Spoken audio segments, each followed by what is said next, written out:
दोस्तों भारत में अब तक जितने भी न्यूक्लियर पावर प्लांट हैं उसको हैंडल करने का काम सेंट्रल गवर्नमेंट करती है। उसका हैंडलिंग पावर डायरेक्ट मोदी के पास है। लेकिन अब कहा जा रहा है कि भारत सरकार न्यूक्लियर पावर को प्राइवेट भी करने जा रही है। अब इसमें ऐसा नहीं है कि जो पुराना न्यूक्लियर पावर प्लांट है उसका प्राइवेटकरण किया जाएगा, ऐसा नहीं है, बल्कि 11 नए न्यूक्लियर पावर प्लांट बैठाए जाएंगे भारत में। और इसके लिए भारत सरकार $26 बिलियन इन्वेस्टमेंट करने जा रही है। और इस $26 बिलियन में भारत के जितने भी दिग्गज बिजनेसमैन हैं जैसे कि रतन टाटा, अडानी, अंबानी, वेदांतारा, ये सभी मिल करके 44,000 करोड़ रुपया करके इन्वेस्टमेंट करेंगे। तो चलिए समझते हैं इस वीडियो के माध्यम से कि भारत इतने सारे न्यूक्लियर पावर प्लांट क्यों बनाना चाहता है। $26 billion, it is the huge amount. इतना बड़ा निवेश भारत न्यूक्लियर पावर प्लांट में क्यों कर रहा है, इससे भारत को क्या फायदा होगा। और ये कंपनियां अडानी, अंबानी की, ये लोग अपना पैसा इसमें इतना सारा इन्वेस्टमेंट क्यों करेंगे, इससे उनको क्या फायदा होगा। All about this big investment.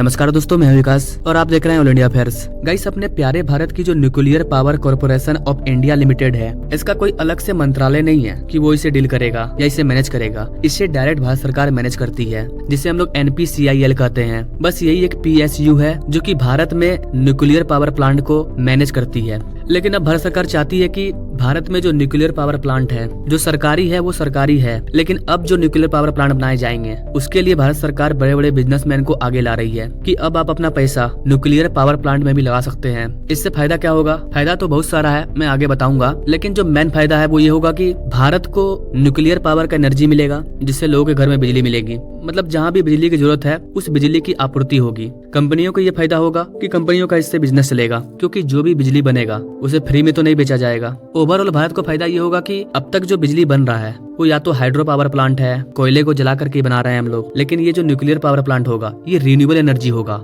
इसमें पॉल्यूशन ना के बराबर होगा। नाउ आप यहाँ पर ये आर्टिकल देख सकते हैं फर्स्ट पोस्ट की, $26 billion of private investment in nuclear energy sector. 20 फरवरी की आर्टिकल है और ये एक बहुत बड़ा बदलाव है, बहुत बड़ा डेवलपमेंट है, क्योंकि गाइस न्यूक्लियर बहुत ही डेंजर चीज है। और अब इस सेक्टर को भी प्राइवेट सेक्टर में बांटा जा रहा है, क्योंकि सरकार अकेले भारत में ज्यादा न्यूक्लियर सेक्टर को नहीं संभाल पाएगी। इसके लिए हमें बड़े बड़े बिजनेसमैन की जरूरत होगी जो कि अपना ज्यादा पैसा इसमें इन्वेस्टमेंट करेंगे। लेकिन यहाँ पर सवाल है कि सडनली भारत सरकार इतना बड़ा मेजर डिसीजन क्यों ले रही है। अगर कोई सवाल है तो उसका जवाब भी है। जैसा कि गाइस मैंने आपको बताया और आप इस चार्ट में भी देख सकते हैं कि भारत में जो भी बिजली का प्रोडक्शन होता है उसमें लगभग आधा कोयले से होता है और करीबन 41% रिन्यूएबल एनर्जी से होता है। तो पिछले 10 सालों में रिन्यूएबल एनर्जी बहुत बड़ा है, नहीं तो रिन्यूएबल एनर्जी बहुत कम था। कुछ परसेंट डीजल से होता है, कुछ परसेंट गैस से होता है, लेकिन जो न्यूक्लियर है उससे सबसे कम होता है। तो हमें क्या करना है, न्यूक्लियर को बढ़ाना है और कोयले को कम करना है, क्योंकि गैस और डीजल ये भी खत्म होने वाले सोर्स हैं, लेकिन न्यूक्लियर और रिन्यूएबल एनर्जी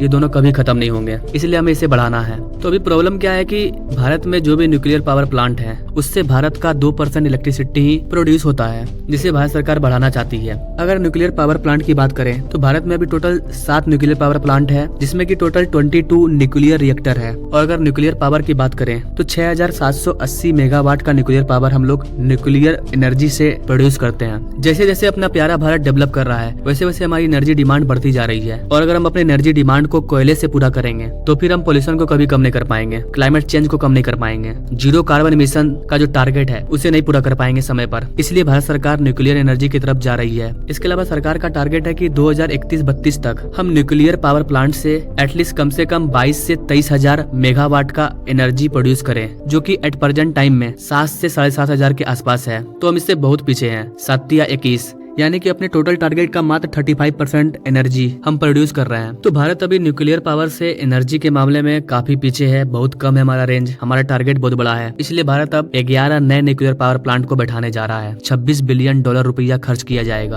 अब कुछ लोग बोलते हैं कि मोदी सिर्फ अडानी अंबानी को आगे बढ़ा रहा है, उनके फायदे के लिए काम करता है। तो मैं उन लोगों से कहना चाहूंगा, अभी भारत को $26 बिलियन इन्वेस्टमेंट करना है न्यूक्लियर पावर प्लांट में, आकर के कर दो। नहीं तुमको लग रहा है ना कि अडानी अंबानी को बढ़ा रहे हैं तो आगे कर दो। ये $26 बिलियन कौन इन्वेस्ट करेगा? यही बिजनेसमैन करेंगे ना। जिसके पास पैसा रहेगा वही ना पैसा लगाएगा, और जिसके पास पैसा रहेगा वही पैसा कमाएगा। फ्री फोकट में आकर के वो $26 बिलियन दान तो नहीं दे देंगे, वो बिजनेसमैन है, वो इन्वेस्टमेंट करेंगे। अब अगर वो देश में $26 बिलियन इन्वेस्टमेंट करेंगे न्यूक्लियर पावर प्लांट में, तो इससे 11 प्लांट बैठाया जाएगा। अगर 11 प्लांट बैठाया जाएगा तो वहाँ के आसपास के लोगों को जॉब मिलेगा, बहुत सारे लोगों को जॉब मिलेगा। इतने सारे पावर प्लांट बनाने के लिए हजारों लेबर रोज काम करेंगे, तो 5 से 10 साल तक तो उनको ऐसे जॉब मिल गया। इसके बाद इससे एनर्जी का प्रोडक्शन होगा, वो एनर्जी विदेश में थोड़ी बिकेगा, भारत के लोगों को मिलेगा। मिलेगा। तो सिर्फ बोलने से नहीं होता है, चीजों को समझना पड़ता है। और इस तरह से हजारों प्लेटफॉर्म है जिसमें अडानी, अंबानी, रतन टाटा, जितने भी बड़े बड़े बिजनेसमैन हैं, उन्होंने अपना पैसा इन्वेस्टमेंट किया हुआ है, जिससे लाखों करोड़ लोगों को भारत में जॉब मिला हुआ है और देश भी ग्रो कर रहा है। और जो सरकार चल रही है वो भी इन्हीं के पैसे चलती है।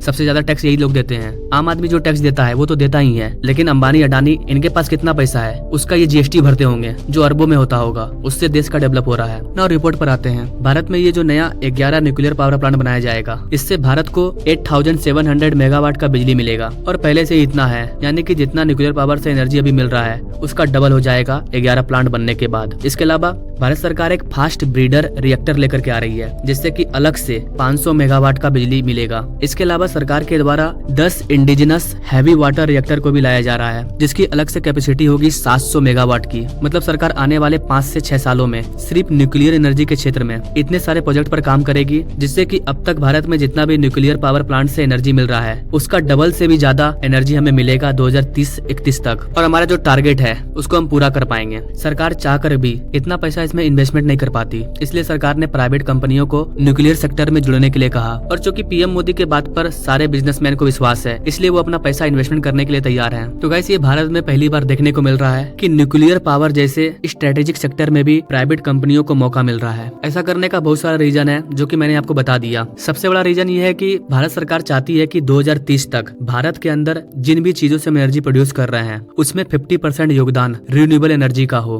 और 50% फॉसिल फ्यूल का। और न्यूक्लियर पावर प्लांट के मामले में जो भी इन्वेस्टमेंट किया जा रहा है, अगर ये सक्सेस रहा तो ये 2030 तक कंप्लीट हो जाएगा। इसके बाद अगर भारत रिन्यूएबल एनर्जी से 50% एनर्जी को प्रोड्यूस कर लेता है तो फिर भारत का टारगेट होगा कि 2060 आते आते फॉसिल फ्यूल से हम जो एनर्जी को प्रोड्यूस कर रहे हैं उसको हम जीरो कर दें और भारत के अंदर 100% रिन्यूएबल एनर्जी का यूज किया जाए और 2070 तक जो जीरो कार्बन इमिशन का टारगेट है उसे पूरा कर लिया जाए। तो ये सारा सरकार का प्लान है, सरकार की नीतियां हैं और इसी स्ट्रेटेजिक नियम को लेकर के सरकार आगे बढ़ रही है। आई होप कि गाइस आप इन सारी चीजों को समझ पाए होंगे। जाते जाते गाइस आपको एक और चीज बता दूं कि भारत के कानून के according private sector nuclear power plant को ऑपरेट नहीं कर सकती है। तो अब ऐसा नहीं है कि कानून को चेंज किया जाएगा क्योंकि प्राइवेट कंपनी इन्वॉल्व कर रही है। देखिए, होगा बेसिकली ये कि कानून के according private company nuclear power को ऑपरेट नहीं कर सकती है तो ऑपरेट नहीं करेगी, ऑपरेट सरकार के द्वारा ही किया जाएगा। लेकिन वो पैसा तो दे सकती है ना, वो पैसा इन्वेस्टमेंट करेगी और सरकार को पैसा ही चाहिए, पैसा इन्वेस्टमेंट करेगी, फिर सरकार हैंडल कर लेगी अपने तरीके से। आई होप कि गाइस आपको हर चीज क्लियर होगा। अगर आप ऐसे लेटेस्ट अपडेट के बारे में जानना चाहते हैं तो हमारे चैनल से जरूर जुड़िए। Now thank you for watching. मिलते हैं अगले वीडियो में एक नई जानकारी के साथ। तब तक के लिए जय हिंद।